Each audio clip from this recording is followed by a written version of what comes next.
مساء شريف وعظيم على الجميع. الحلم الأمريكي. لما بتيجي تحكي للناس عن تجربتك وخبرتك في الغربة في بلاد العم سام، تلاقي رأيين. الرأي الأولاني يقول لك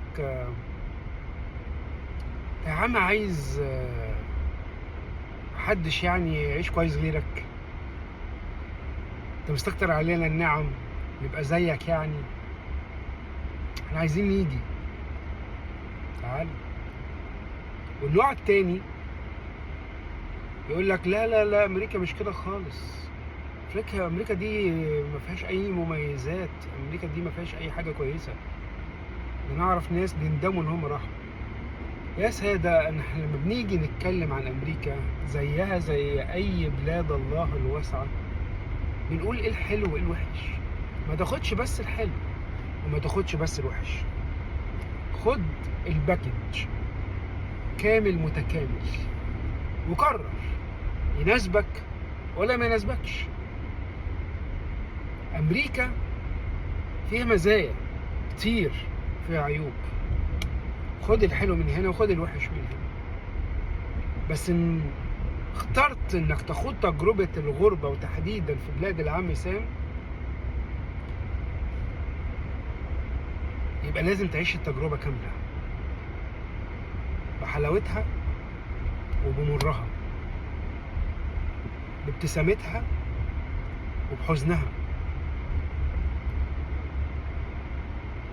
عشان امريكا بتاخد منك حاجات كتير قوي عشان تديك حاجات قليلة قوي.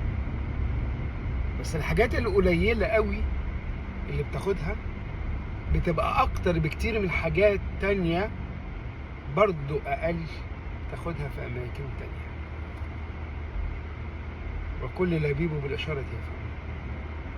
المغزى ما بين السطور ان ده عبارة عن ديل، اتفاق بينك وبين الغربة. هتاخدي مني ايه وهتديني ايه؟ تاخدي مني صحة، تاخدي مني عمر، تاخدي مني وقت، تاخدي مني راحة بال. تديني ايه؟ تديني خبرة، تديني فلوس، تديني علاقات، هتديني تجارب ابقى بيها قوي. كويس. احكي لكم عن موقف الناس اللي تستسهل ان الشغل في امريكا يعني حاجة كده طياري وخفيفة قوي، وان احنا بنلم الفلوس من على ورق الشجر. اول ما جيت امريكا قابلت راجل كبير في السن، قال لي انا كنت شغال سكيورتي في نيوجيرسي لفترة ما، يعني قبل ما انقل كاليفورنيا. حكى لي ان جت عاصفة ثلجية لمدة 3 ايام، فالسوبرفايزر بتاعه في اللوكيشن قال له وانت قاعد في العربية ما تبطلش الهيتر اللي هو السخان، يعني لانه وانس ان هو وقف انت ممكن تموت من التلج، تموت حرفيا من التلج.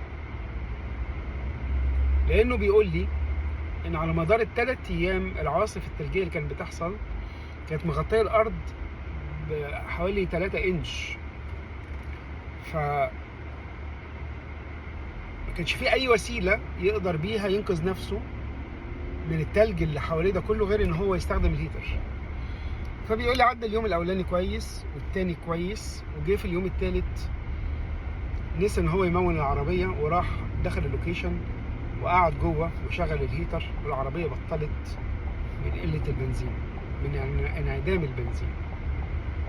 وهنا ادرك ان الموت بين قوسين او ادنى منه، فما كان منه الا انه حاول يتصل بالموبايل على 911 اللي هو الطوارئ، يعني النجدة في امريكا. وصل لهم وقدروا يلحقوه بعد ما العربية طفت منه بحوالي نص ساعة عقبال ما وصلوا له. يعني بيقول لي انا ادركت قد ايه ان الانسان عشان خاطر القرش ممكن يموت الحوجة، في حين ان في مصر ممكن ناس الدنيا تمطر في يوم ما ينزلوش من بيتهم، وممكن ناس الدنيا تبقى عواصف او في سيول او في اي حاجات غير طبيعية والناس تريح. ساعات اللي بيبقى اليوم حر الناس بتريح في البيت. هنا في امريكا مفيش الكلام ده. هنا في امريكا اليوم بيومه. فانت لو استقيت او تعبت او حبيت تريح، على حسابك مخصوم منك الحاجات اللي انت بتجمعها علشان تيجي في اخر الشهر تدفعها، في ايجار، في يوتيليتيز، في انشورنس، في بيلز، في فواتير تليفون، في 100,000 حاجة. فانت لو وقفت الترس ولو لمدة يوم واحد على الدوران هيأثر على المكنة كلها، على وضع كله. يوم واحد قد ايه كان في شدة الحوجة او الاحتياج هذا الشخص ان هو ينزل في الايام اللي فيها عواصف ثلجية، وان يحصل في يوم الثالث الموقف ده اللي يخليه ما بين الموت في لحظات، ولكن ربنا نجاه. انا بحكي لكم عن موقف في حياة مواطن في بلاد العم سام اللي ايامها ولياليها اطول من نهر النيل.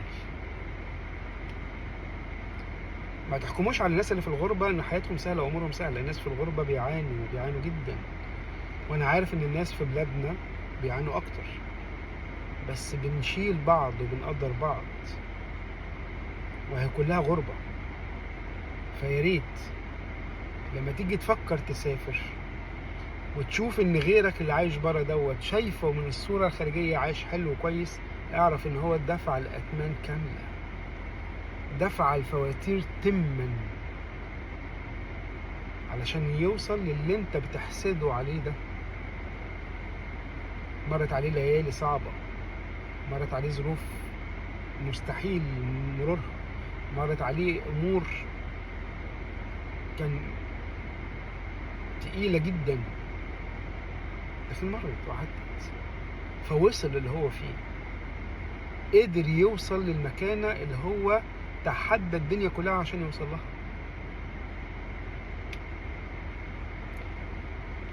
خلونا نصلي لبعض ونقدر بعض ونحتمل بعض ولا نحسد بعض، وتكون عينينا شايفة البعض من اللي وصل الأشخاص من تعب وجهد جاء بعد دفع الفواتير، وجه بعد تعب وشقى ومواقف وأزمات، وفي النهاية قرارك.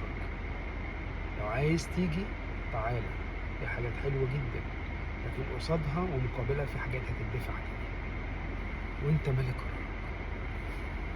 سلام.